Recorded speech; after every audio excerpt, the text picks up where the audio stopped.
이제 봄이 가까운 것 같아요. 조금 덜 추우니까요. 그래도 봄이 돼도 옛날처럼 이렇게 날씨가 좋은 곳은 좋지만은 하늘이 좀 맑았으면 좋겠는데 예전 같지가 않아요.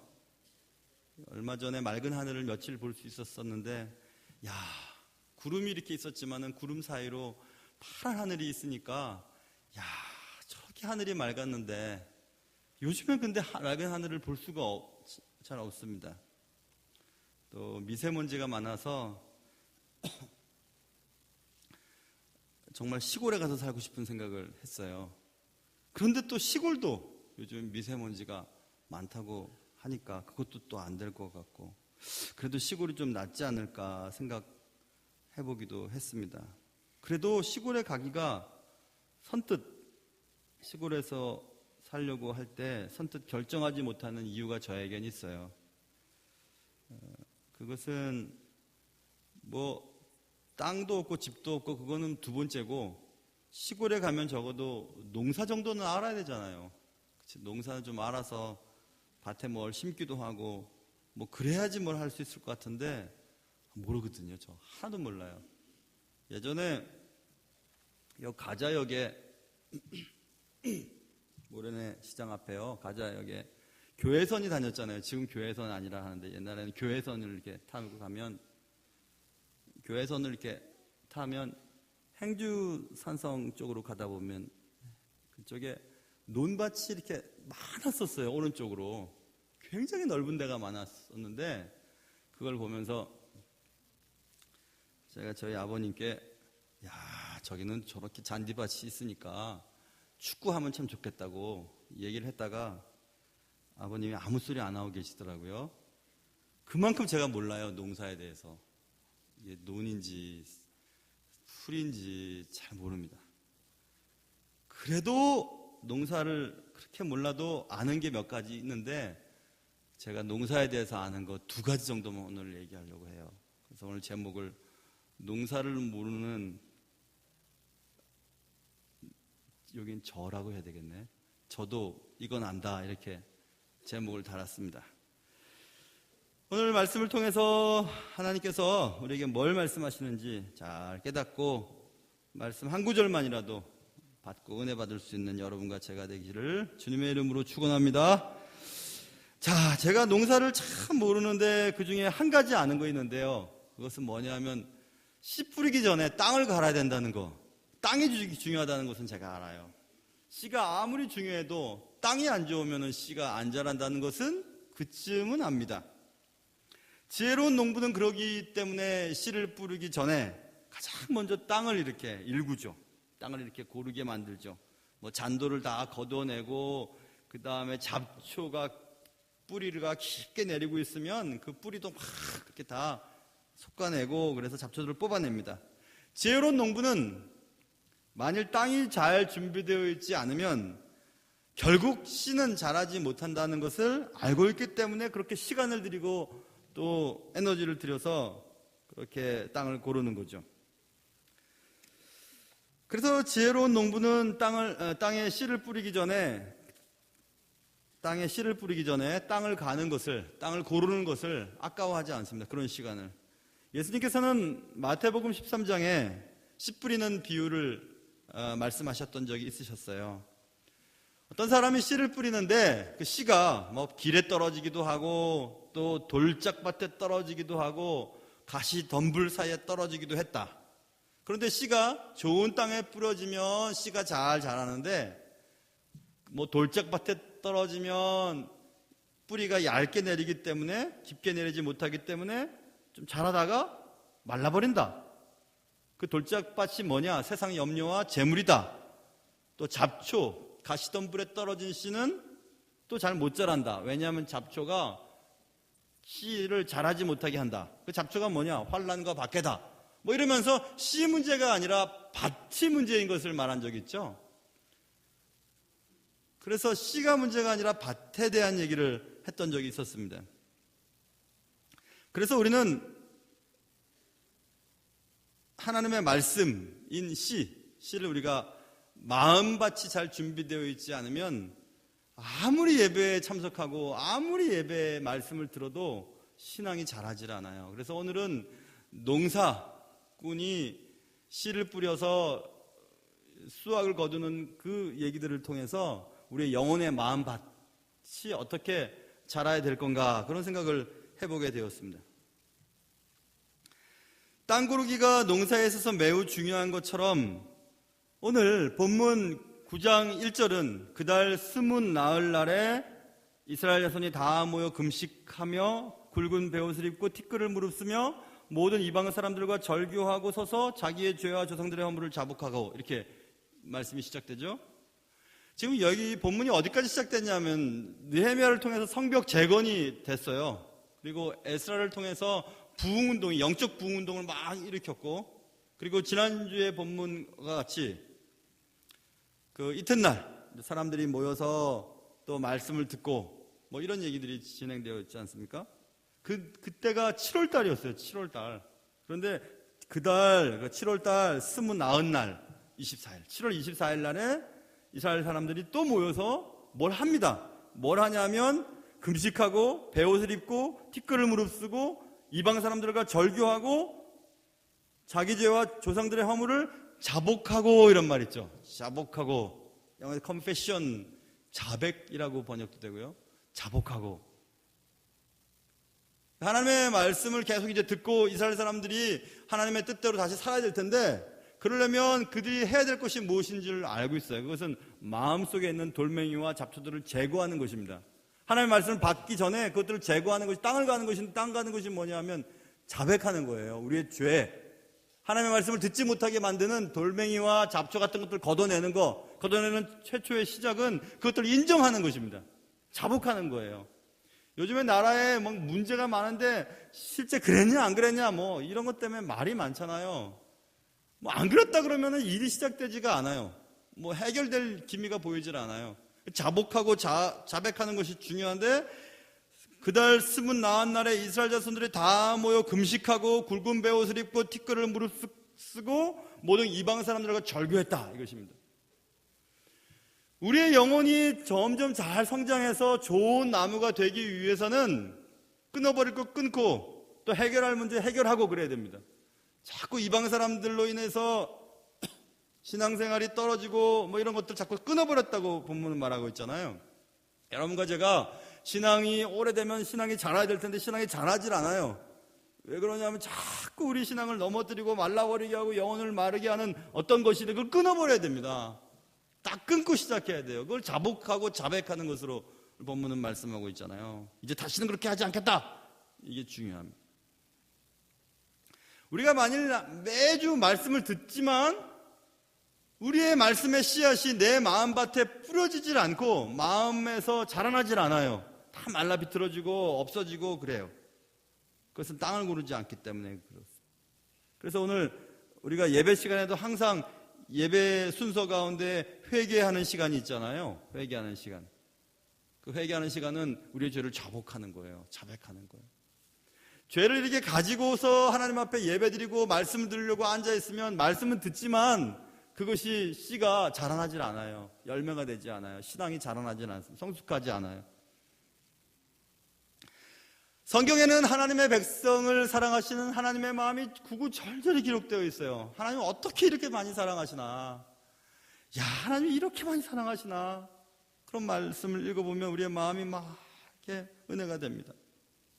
돌아오기만 하면 받아주시겠다고 하신 하나님의 말씀들이 잘 기록되어 있어요. 그래서 우리는 좋으신 하나님, 좋으신 하나님, 참 좋으신 나의 하나님, 그 노래 막 부르잖아요. 하나님이 너무 좋으니까. 하나님이 참 좋고 하나님은 모든 사람들을 계속해서 사랑하시고 용서하시고 기다려주시지만 그럼에도 불구하고 하나님께서는 우리에게 바라시는 것이 하나 있으세요. 그것은 우리가 하나님 앞에 설 수 없는 죄인이라고 하는 사실을 자백하는 일이에요. 그거 없이는 하나님이 우리를 구원하실 수가 없으세요. 일이 해결되질 않아요. 시작되질 않아요. 내가 잘못한 것이 없고 내가 부족한 것이 없고 나는 아무런 문제가 없다고 생각하는 사람에게는 하나님의 은혜가 임할 수 없기 때문에 그렇습니다. 성경에는 의인은 없나니 하나도 없다고 말씀하고 있어요. 아무도 없어요. 우리가 의라고 생각하는 것은 마치 더러운 옷과 같다고 얘기합니다. 걸레와 같다고 표현하고 있어요. 이 정도면 괜찮지. 나는 이 정도면 괜찮은 사람이야. 나는 법 없이도 살 수 있어 라고 생각하는 한 우리 하나님의 은혜를 받을 수가 없어요. 자백해야 돼요. 자복해야 돼요. 지금 드러난 일들 때문에 요즘 남자들이 말이 아니고요. 앞으로 드러날 일을 걱정하면서 남자들도 말이 아니죠. 그런데 사실은 여러분 보세요. 우리의 마음속에 드러나지 않은 많은 하나님이 싫어하는 일들이 얼마나 많이 있습니까? 꼭 간음, 간통 이런 것만이 죽을 쨘가요? 다른 사람 미워하고 거짓말하고 하나님 앞에 바로 살지 못하고 하나님 주신 것을 가지고 하나님의 나라를 위해서 살지 아니하는 이런 일들은 우리에게는 없습니까? 그런 것들이 드러나지 않기 때문에 우리는 아무렇지도 않은 것처럼 생각하죠. 우리의 마음속에 죄를 품고 하나님 앞에 나아가면 말씀을 들어도 그 말씀이 싹이 트질 않습니다. 끊어버릴 거 끊지도 못하고 매주마다 앉아있어도 하나님의 말씀을 듣는다고 해도 우리의 신앙이 자라나질 않아요. 맨날 똑같아요. 10년 전과 20년 전과 태어나면서부터 모태의 신앙이라고 하는 사람까지도 마찬가지입니다. 똑같습니다. 그래서 성경에 보면 북이스라엘과 남유다가 멸망당하기 전에 하나님께서 얼마나 많은 선지자를 통해서 회개할 것을, 죄를 자복할 것을 말씀하셨는지 몰라요. 그러면서 호세아서 10장에도 이런 말씀하십니다. 너희가 자기를 위하여 공의를 심고 인애를 거두라. 그 다음 보세요. 너희 묵은 땅을 기경하라. 땅을 좀 갈아엎어라. 그 땅은 뭐냐? 우리 마음을 말해요. 이스라엘 사람들의 마음. 땅 좀 갈아엎어버려라. 얼마나 그 땅이 딱딱한지. 말씀을 전해도 말씀을 받지도 않고 말씀이 싹이 나지도 않고 말씀의 열매가 되지도 않는, 계속 말씀은 튕겨져 나오는 겁니다. 말씀이 튕겨져 나와요. 계속 세상에서는 죄 짓고 교회에서는 죄 안 짓는 사람처럼 앉아있고 하나님의 관계는 엉망이고, 성경책 가지고, 요즘엔 성경책도 가지고 오지 않잖아요. 다 이렇게 알려주니까. 그래서는 절대로 우리의 농사가 잘 될 수가 없어요. 이사야서에는 이런 말씀이 기록되어 있습니다. 외치는 자의 소리여 이르되 너희는 광야에서 여호와의 길을 예비하라. 사막에서 우리 하나님의 대로를 평탄하게 하라. 메시아가 올 텐데 메시아가 오실 길을 예비하라. 이렇게 이사야가 계속 얘기합니다. 그런데 그 이사야가 했던 얘기를 세례 요한이 받아서 얘기해요. 나는 오실 자를 위하여 길을 예비하는 사람이다. 나는 광야에서 외치는 자의 소리다. 이렇게 하면서 막 외칩니다. 세례 요한이.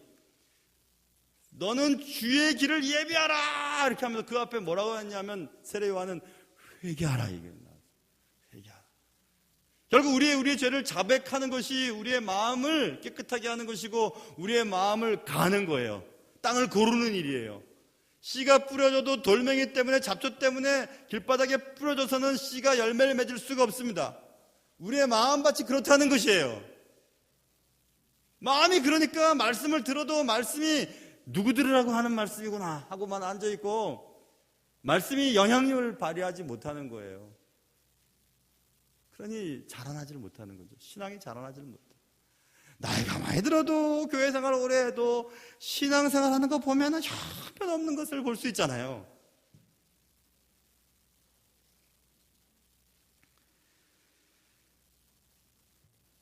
우리는 그래서 우리의 죄를 우리의 의와 우리의 노력과 우리의 행동으로는 절대로 하나님에 갈 수 없는 존재인 것을 고백해야 됩니다. 인정해야 돼요.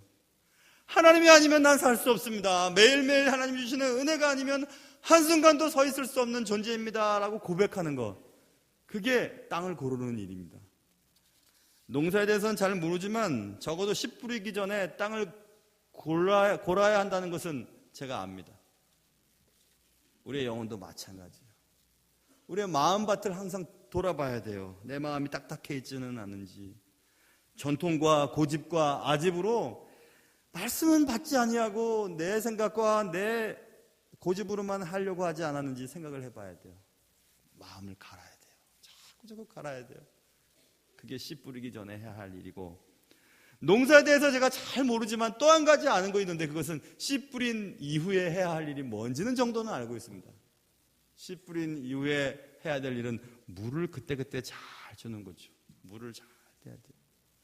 그래서 지혜로운 농부는 물기를 잘 냅니다. 물이 비가 오지 않을 때라도 어디선가 물을 끌어와가지고 물을 적당하게 내야 된다는 사실을 알고 있습니다. 만일 물길이 끊어진다면 더 이상 씨는 자라지 않을 거고 수확을 거둘 수 없을 거라고 하는 사실을 잘 알고 있기 때문에 그렇습니다. 어떤 날 어떤 이유로 어느 논에 어느 밭에 물길이 끊어졌어요. 물길이 막혔어요. 가뭄이 닥쳤던 것인지 물길에 흙무더기가 무너져서 물길이 막혔는지 물에 떠다니던 오물이 쌓이고 쌓여서 물길을 막았는지는 알 수 없지만 어쨌든 물길이 막혔어요. 그때로부터 그 논과 밭에 있는 모든 식물은 다 죽기 시작했습니다. 똑같아요. 우리의 마음밭에 씨가 뿌려지고 씨가 잘 자라서 큰 나무가 되고 성경에 있는 것처럼 막 새들이 모여들고 막 주렁주렁 열매들을 맺지를 못하는 이유는 물을 제때제때 안 줘서 그렇거든요. 물길이 막혀있기 때문에 그렇죠. 오늘 이스라엘 백성들은 금식하고 베옷을 입고 막 서서 자복하고 조상들의 죄와 자신들의 죄를 자복한 후에 뭘 했냐면 자신들의 역사를 쭉 살펴보는 것입니다. 말씀 속에서. 그게 7절부터 38절에 쭉 기록되어 있어요. 이스라엘 백성들이 애굽 땅에서부터 어떻게 나왔는지, 사막에서 어떻게 하나님 앞에 원망했는지, 불평했는지, 하나님께서 어떻게 용서해 주셨는지, 다시 은혜를 베풀어 주셨는지 그것을 쭉 기록하고 있습니다. 그것을 읽는 이유가 무엇일까요? 말씀을 통해서 또 우리가 예배를 통해서 우리 자신을 돌아보면서 다시 하나님의 은혜를 기억하는 것입니다. 그리고 어떻게 하면 하나님 앞으로 돌아갈 수 있는지 생각하는 것이에요. 그게 물기를 주는 거예요. 계속 은혜를 입는 거죠. 이 가슴이, 심령이 땡땡하고 막 메말라가지고 말씀은 다 받았는데 말씀은 다 말라 비틀어져 있고 열매는 나타나지 아니하고 황폐한 느낌을 갖는 이유는 은혜가 막혔기 때문에 그런 거 아니겠어요? 하늘에서 내리시는 은혜에 길이 막혔어요. 뭐 때문에 막혔는지 아무튼 막혀 있는 겁니다. 세상의 걱정, 염려, 환난, 근심 때문에 막혀 있는지, 오물덩어리들이 떨어져 있는지, 아니면 은혜의 단비가 내리지 않았는지, 아무튼 은혜의 길이 막혀 있는 것입니다. 그러니 신앙의 열매들이 신앙에 성숙하지 않는 것입니다. 이 끊어져 버린 거예요. 딱 끊어져 버렸어요. 더 이상 은혜가 있지 않아요. 그것을 어떻게 이해하면 되냐면요, 성령의 충만함이라고 성경은 표현하잖아요. 성령을 소멸치 말라고 얘기하잖아요. 성령의 은혜가 계속 이렇게 흘러야 되는 거예요. 하나님으로부터 계속 은혜의 수단이 계속 증거되어야 합니다. 말씀을 통해서, 예배를 통해서, 또 성찬을 통해서, 기도를 통해서 계속 흘러가야 되는데 흘러가지 않는, 딱 막혀 있어요. 그래서 예배 시간에 졸기만 하고 딴 생각만 하고 예배 가는 것이 뭐 이렇게 의무인 것처럼 생각하지 않습니다. 일부 예배 시간에 지금 외국에 나가 계시는 우리 교우가 잠깐 방문하는 것 때문에 일부 예배 오셨다가 제 방에 와서 잠깐 기도했어요. 그 집사님 하는 얘기가, 목사님, 저도 여기 있을 때는 매일매일 이렇게 찬양대가 있고 예배가 있고 이런 예배 공간에서 예배 드린다는 것이 얼마나 큰 은혜인지 몰랐는데 거기 가 있으니까 예배가 잘 안 돼. 예배가 외국의 한인 교회들마다 어려운 문제들도 많고 그러니까 예배가 잘 안 돼. 그래서 이렇게 예배 드린다는 것이 얼마나 큰 은혜인지를 알았다고. 성도들은 그걸 알까요? 이런 얘기를 하더라고요.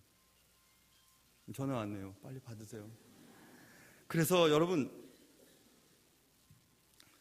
물길이 끊어지면, 은혜의 물길이 끊어지면 성장이 안 돼요. 빨리 받으십시오. 네. 괜찮은데 신경만 조금 쓰여 있는데, 여러분, 은혜의 단절이라고 하는 것은 하나님으로부터의 공급이 중단됐다고 하는 것이에요. 그래서 이스라엘 백성들은 과거에는 어땠지? 하고 과거를 들여다보는 거죠. 우리도 그런 작업을 계속 해야 되는 것입니다. 옛날엔 그렇지 않았는데 뭐 때문에 이렇게 됐을까? 뭐 때문에 은혜가 막혔을까? 왜 내 심령이 이렇게 황폐하게 됐을까? 왜 성령의 장악력이, 성령의 충만함, 성령의 이 통치가 약해졌을까? 그것들을 한번 생각해 보는 것입니다. 그리고 turn around, 돌이켜야 돼요. 그래서 회개라고 하는 것입니다. 날마다 우리의 삶 속에서 회개하는 삶을 살아야 돼요. 그게 물대기예요. 제가 농사를 생각해 보니까 계속 회개를 하고 계속 치워내야 되는 거예요. 물기를 물길에 막혔던 것도 치워내고 또 치워내고 계속 주님 앞에서 그렇게 부단히 노력을 해야지 물길이 안 막히는데, 물길이 막혔는지도 모르고 심령이 냉랭한지도 모르고 내 말씀이 지금 다 말라 비틀어졌는지도 모르고 그냥 사는 겁니다. 그냥 지내는 거예요. 그냥 내 영혼에 가뭄이 찾아왔다는 사실도 알지 못한 채 그냥 살아가는 것입니다.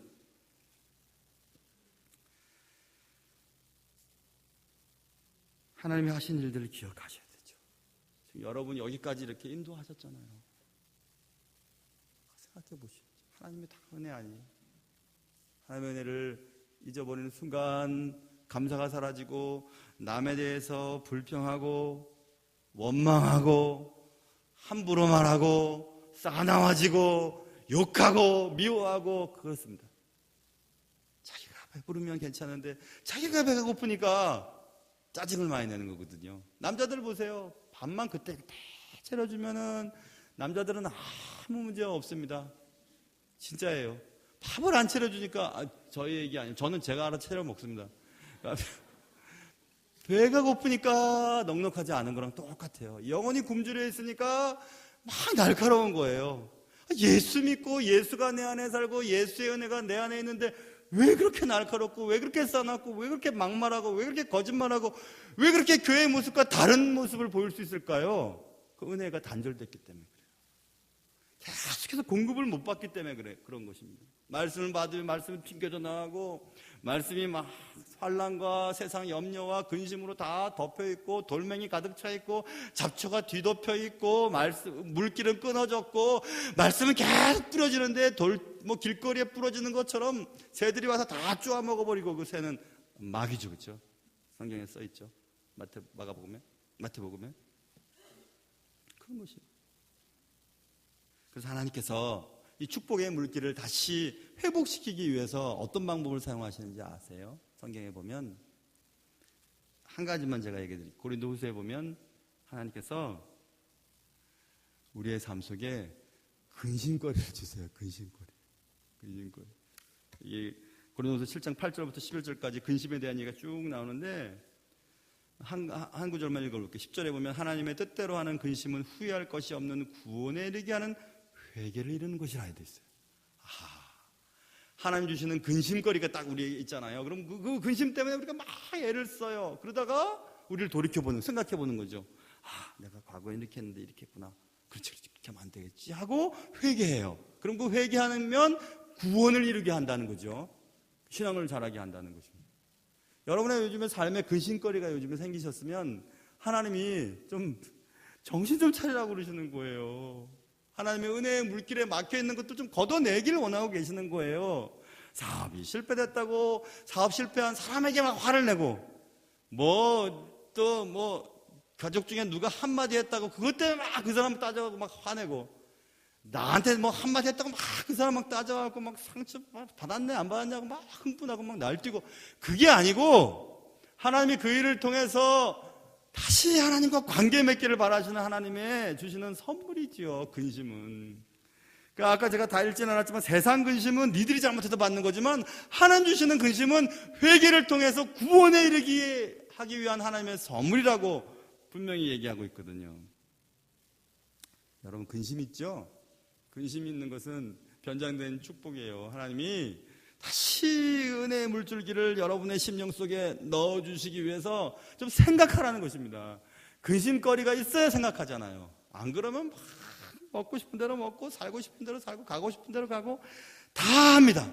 그러다가 이제 한번 딱 문제가 생기면 생각을 하게 되잖아요. 그걸 지금 말하는 것입니다.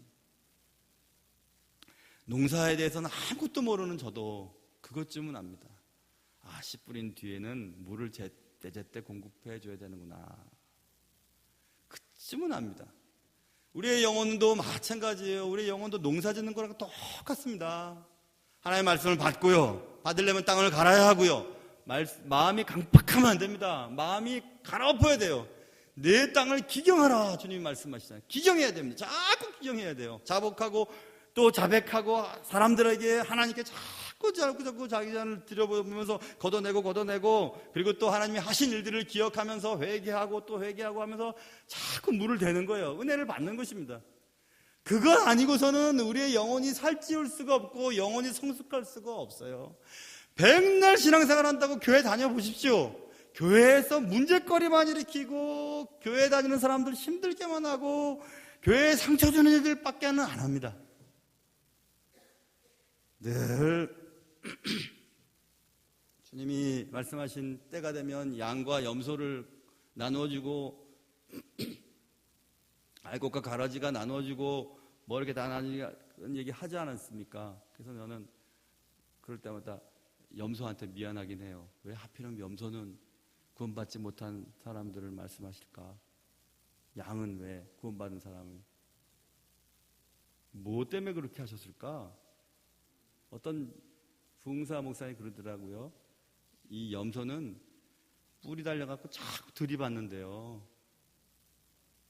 이 양은 그냥 가만히 있어요. 그런 속성성 때문에 그럴까? 아니면 색깔 차이인가? 그렇다면 이 흑염소인데? 그럼 뭐지? 분명히 그들이 갖고 있는 습성 그리고 가지고 있는 특성에 의해서 구분되어지겠죠. 여러분, 우리가 마음이 편하면 내 마음이 주의 은혜로 충만하면 표정이 달라져요. 표정이 달라져요. 어떻게 모든 것을 지으신 하나님이 내 안에 계시는데 그거 좀 없다고 그거 좀 뭐 저거 됐다고 막 짜증내고 소리 지르고 욕하고 그러겠습니까? 뭐 때문에 그러냐면요, 은혜의 물줄기가 끊어져서 그래요. 은혜 받지 못해서 그래요. 은혜하고 흥분하고 은혜하고 슬픔하고 은혜하고 낙심하고 은혜하고 시기 불평 질투하는 것은 같이 있을 수가 없어요. 은혜 받은 사람은 그렇게 하지 않아요. 느헤미야는 수많은 어려움을 뚫고 성벽을 재건했죠. 에스라는 말씀을 선포하며 영적 부흥운동을 일으켰습니다. 백성들은 영적 부흥의 은혜를 잊지 않기 위해 그 이튿날에도 모여 말씀을 연구했고 말씀에 순종했죠. 그게 지난주까지의 본문이었죠. 그렇게 은혜로운 7월은 지나가고 있었습니다. 그러나 오늘 본문 7월 29날 7월 24일 날 이스라엘 자손들은 다시 모여서 금식합니다. 한 번의 부흥의 경험으로 한 번의 말씀의 은혜로 끝나는 게 아니라는 사실을 깨달았어요. 계속해서 하나님 앞에 자복하고 자백하고 과거에 우리의 조상들은 어떻게 살았고 어떻게 하나님이 은혜 베풀어 주셨고 어떻게 회복되었는지를 계속 보면서 자복하고 회개하고 자복하고 회개하면서 계속해서 그의 마음밭을 관리하기로 결심했습니다. 여러분, 우리가 자복하는 것은 땅 고르는 거예요. 우리의 마음밭을 날마다 골라내야 돼. 회개는 물대기와 같아요. 하나님의 은혜를 받으려면 막혀져 있는 것들을 치워내버려야 돼요. Turn around and go. Turn around. 완전히 돌이켜서 그 다음엔 계속 살아가야 돼요. 그렇게 실행까지. 근데 우리는 잘못된 건 알아요. 인정하겠어요. 근데 그렇게 또 하나님 원하시는 삶까지는 안 살아요.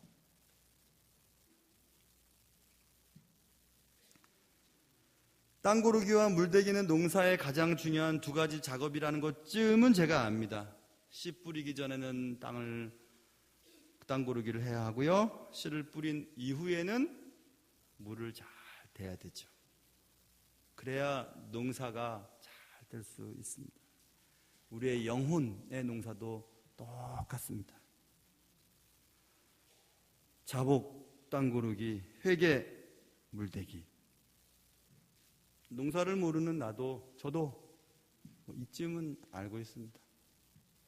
기도하겠습니다. 하나님 아버지, 그렇게 많은 말씀을 듣고 그렇게 많은 예배를 드리고 그렇게 오랫동안 신앙생활을 했는데 과거의 나와 지금의 나는 전혀 다른 것 없고 오히려 목은 뻣뻣하고 다 아는 것처럼 생각하고 남의 잘못은 눈에 잘 들어오고 자신의 잘못은 진한 색깔의 안경을 끼며 전혀 보이지 않고 그러면서 점점 외식하는 자로 변질되어 가고 차라리 목사가 안 됐으면, 차라리 직분을 안 맡았으면, 차라리 이 일을 안 했더라면 순수했을 텐데, 이 일을 하면서부터 더 이상하게 변하는 우리들은 아닌지 생각해 보게 하시고, 날마다 우리의 죄를 자복하고 날마다 은혜의 물줄기를 우리의 영혼에 대기 위해 회개하는 그런 사람들 되게 도와주시옵소서. 귀하신 예수님의 이름으로 기도합니다. 아멘. 우리 찬송 261장